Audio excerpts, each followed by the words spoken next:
Yes, now, the state of the Labour Party conference has made me genuinely fearful about where British politics is at. Keir Starmer has long been accused of sitting on the fence so much that he has splinters erupting out of his throat. A man so wooden that a flock of starlings could nest in him. The Labour Party conference was a big opportunity for him to set his stall out and tell us what his policies were on things like immigration, the education system, how he's going to reform the NHS and what his COVID recovery plan is. Instead, we've been talking about cervixes, safe spaces and whether or not Tories are scum.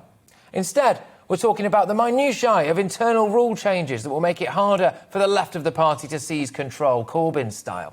I've watched a video of someone essentially telling white people not to put their hands up and engage in a discussion.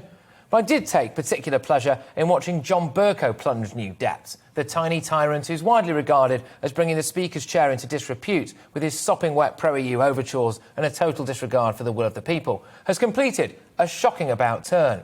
He's gone from being considered a pretty extreme right-wing politician to attending a fringe event at Labour conference, calling lefties comrades. Apparently, he posed for selfies with people for at least 15 minutes. It's a sad decline for Bercow, who is now so evidently desperate for attention that I'm pretty sure he'd dance for me if I tossed him a tenner.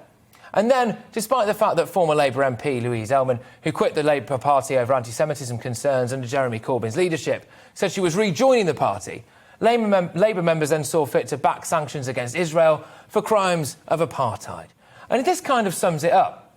There's a lot of stuff happening domestically that the Labour Party is very quiet on. They seem to care more about Palestine than policies, and that's an issue.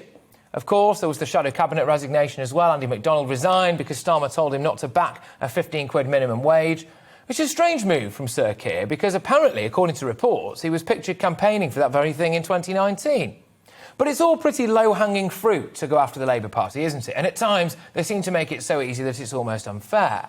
But then yesterday, it was announced that Britain First is registering as a political party. Then Gina Miller announces that she's going to launch the True and Fair Party. We've got other parties emerging as well. The Reclaim Party, for example, is just one of many. Now, they're obviously all radically different parties with radically different agendas. I don't want to group them all together. Of course I don't. But we have to ask ourselves, why are these groups emerging? What's going on? Well, Labour is trying to be about 15 different things at once. The Tories have been decidedly unconservative recently. Boris's push for net zero, the curtailment of civil liberties, Big Brother government has become a reality. The Lib Dems are an irrelevance. The SNP are useless to anyone south of the border.